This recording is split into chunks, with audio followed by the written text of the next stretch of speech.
नमस्कार दोस्तों। जब भी चुलमान दादू का चुनौती पन्ने वाला शो शुरू होता है तो विवाद तो खैर होता ही है, लेकिन कुछ छुपे रुस्तम भी दुनिया के सामने आ जाते हैं। और इसका सबसे बड़ा कारण ये होता है कि इस शो का एक आध मेंबर ही ऐसा होता है जो सही होता है, लेकिन ज़्यादातर मेंबर्स या तो विवादित होते हैं या टैक्सी होती हैं या टैक्सीबाज होते हैं।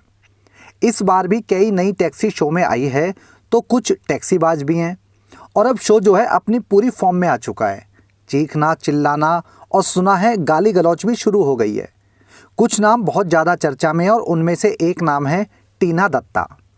टीना कभी लड़ाई, कभी फ्लर्ट, कभी गरीबी का रोना धोना, लेकिन क्या है सच्चाई ये कम ही लोगों को पता है। आज की वीडियो में बात करेंगे कि इस टीना दत्ता की सच्चाई क्या है। टीना दत्ता का असली नाम है तनीषा दत्ता और निकनेम है इसका टिंजी। टीना सिर्फ स्क्रीन नेम है। टीना का जन्म हुआ था 27 नवंबर 1986 को कलकत्ता में। टीना के पिता का बहुत छोटा सा बिजनेस है और माँ हाउसवाइफ है। टीना की शुरुआती पढ़ाई कलकत्ता से ही हुई है। टीना ने ग्रेजुएशन तक की पढ़ाई पूरी की है, लेकिन टीना ने अपनी स्टडी कॉरेस्पॉन्डेंस से पूरी की थी क्योंकि ये एक चाइल्ड आर्टिस्ट के रूप में बचपन से ही एक्टिंग करने लगी थी। साल 1992 में इसने टीवी पर एक टीवी सीरियल से डेब्यू किया था। इसके बाद इसने टीवी के साथ कई बंगाली फिल्मों में चाइल्ड आर्टिस्ट बनकर ही काम किया।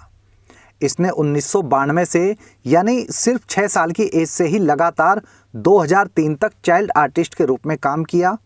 एक एडल्ट एक्ट्रेस के रूप में इसकी पहली फिल्म आई थी 2003 में, बंगाली भाषा में थी। फिल्म का नाम था चोखेर बाली।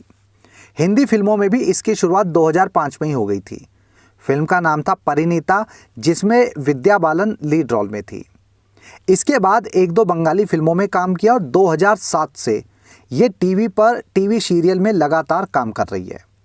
टीना को पहचान मिली अपने टीवी सीरियल उत्तरन से, जिसमें ये इच्छा और मीठी के रोल में थी। ये शो 2009 से 2015 तक लगातार चला और टीना इससे घर घर में पॉपुलर हो गई। 2009 से 2015 तक इसने सिर्फ उत्तरन टीवी सीरियल में ही काम किया था। इसके बाद box cricket league 1, fear factor, खतरों के खिलाड़ी सीजन 7 और बॉक्स क्रिकेट लीग 2 में ये कंटेस्टेंट के रूप में आई। इसके बाद इसने कुछ और टीवी शो में भी काम किया। टीना शुरू से ही मीन्स बचपन से ही एक्टिंग कर रही है। इसे कभी भी पैसों की दिक्कत नहीं हुई और इसके पेरेंट्स भी जो है बहुत ज़्यादा अमीर भले ही ना हो, लेकिन इतने गरीब भी नहीं है कि वे भूखे मर रहे हों। इसकी स्कूलिंग कॉन्वेंट स्कूल से हुई है और बाद में बोर्डिंग स्कूल में भी इसने स्टडी की है। कॉलेज इसका कलकत्ता यूनिवर्सिटी से है। जो बच्चे कॉन्वेंट में स्टडी कर रहे हों वो गरीब परिवार से तो बिल्कुल नहीं हो सकते। और ये बिग बॉस में जो है अपनी गरीबी का रोना रोती है कि इसके पास में खाने को पैसे तक नहीं थे। टीना का एक भाई है और वो भी इसी के साथ स्टडी करता था। इसके अलावा टीना बचपन से ही टीवी और फिल्मों में काम करने लगी थी, तो वहाँ से भी इसको इनकम हो रही थी। 2003 तक इसने चाइल्ड आर्टिस्ट के रूप में काम किया और उसके बाद एक्ट्रेस के रूप में इसने लगातार काम किया है। हाँ, ये सही है कि इसने बहुत ज़्यादा टीवी शो नहीं किए, बहुत ज़्यादा फिल्में नहीं की, लेकिन ये बेरोजगार भी कभी नहीं रही। टीना का पहला अफेयर साल 2010 में साहिल सौरभ से हुआ। साहिल और टीना एक ही सोसाइटी में रहते थे और साहिल भी एक्टिंग में ही स्ट्रगल कर रहा था। इन दोनों का अफेयर लगभग 1 से 1.5 साल लंबा चला और उसके बाद टीना ने अगला स्टेशन पकड़ लिया। अगले स्टेशन का नाम था सौरभ राज जैन। सौरभ राज इसके साथ टीवी शो उत्तरन में इसी के बेटे का रोल प्ले कर रहा था। हालांकि ये दोनों भी एक साथ बहुत ज़्यादा लंबी दूरी तय नहीं कर पाए और जल्दी ही अलग अलग ट्रेन में सवार हो गए। टीना एक पार्टी लवर है और वो चेन स्मोकर के साथ में आए दिन ड्रिंक करते हुए की उसकी फ़ोटोज़ सोशल मीडिया पर वायरल भी होती रहती हैं।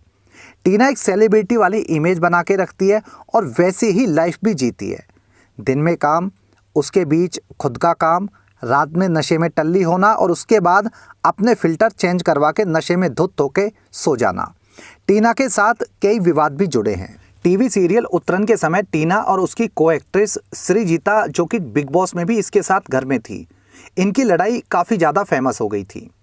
टीना ने एक्ट्रेस के रूप में 2-3 साल काम किया तो इसने यहाँ के रंग ढंग भी सीख लिए और साल 2011 में इसने सुपरवाइजिंग प्रोड्यूसर महेश कुमार जायसवाल पर धप्पा बोल दिया। महेश जायसवाल हालांकि टीना से उम्र में बड़ा था, लेकिन वो टीना के खर्चे उठाने की कैपेसिटी रखता था। यही वजह थी कि दोनों एक दूसरे के साथ कुछ ज़्यादा ही इन्वॉल्व हो गए। तभी अचानक से खबर फैली कि टीना और महेश ने शादी कर ली है। फिर टीना ने खुद ही मीडिया में आकर बताया कि नहीं, आप लोग गलत समझ रहे हो, मैंने महेश को सिर्फ ऑयल चेंज करके सर्विसिंग का टेंडर दिया हुआ है, ऐसे में इतनी आसानी से गाड़ी का रजिस्ट्रेशन किसी के नाम नहीं करने वाली। तब जाके समझ में आया कि टैक्सी इस टाइम पे फुल फॉर्म में दौड़ रही है। इस घटना के बाद टीना और महेश का ब्रेकअप हो गया। दरअसल शादी की अफवाह उड़ने पर जब भी कोई एक्ट्रेस तुरंत स्टेटमेंट देती है तो इसका मतलब है कि शादी की अफवाह से उसका पर्सनल बिजनेस अफेक्ट होने लगा है। यही एक्ट्रेस जितनी अनमैरिड टैक्सी के नाम पर सवारी ढोती है उतना शादी के बाद नहीं ढो पाती, और जैसे ही किसी एक्ट्रेस की शादी की अफवाह उड़ती है तो तुरंत स्टेटमेंट देती है कि ये अफवाह है और उसने शादी नहीं की है, जबकि बाकी चीज़ों पर ये कभी भी इतनी जल्दी सफाई नहीं देती हैं। और उसका कारण यही है कि उन्हें जो है सवारी कम मिलने लगती है।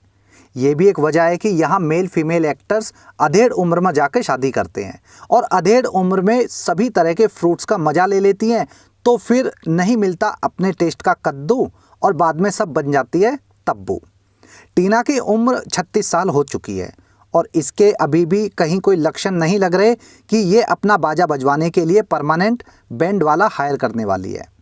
टीना ने सुपरवाइजिंग प्रोड्यूसर महेश को टाटा बाय बाय बोला तो तुरंत ही रूपम न्याले नाम के लाइन प्रोड्यूसर की लाइन पकड़ ली। रूपम टीवी सीरियल में ही लाइन प्रोड्यूसर है और इन दोनों का अफेयर भी 1 से 1.5 साल लंबा ही चल पाया।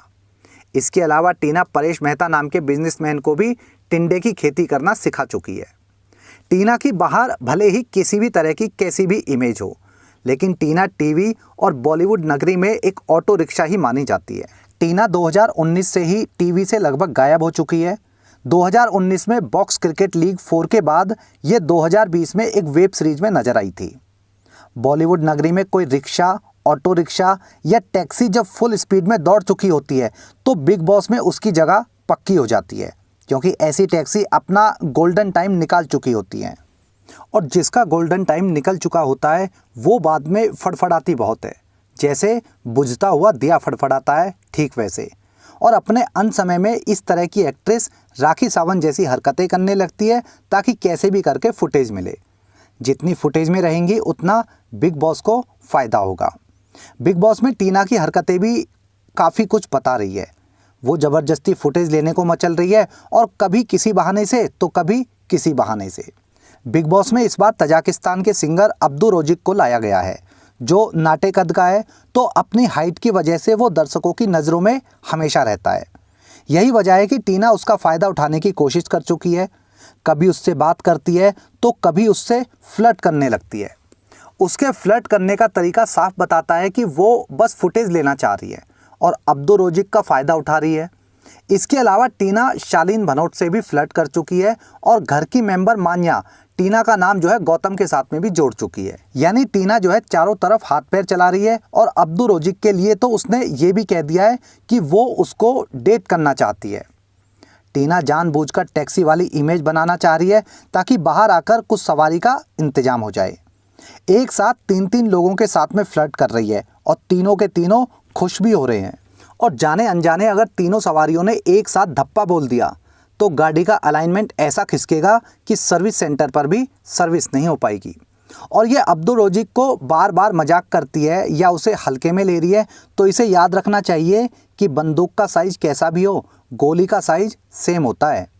कभी अब्दू को ज़बरदस्ती गले लगाती है, कभी किस करती है, कभी डेट पर जाने की बात करती है। मैडम सीधे बोल दो ना, बाकी कैमरों को बंद करके एक कैमरा बस आप पर फोकस रखे और बिल्कुल घंटों घंटों आपको ही दिखाते रहें, ताकि बाहर आने पर आपके खेत में फसल बोने की तैयारी शुरू हो जाए।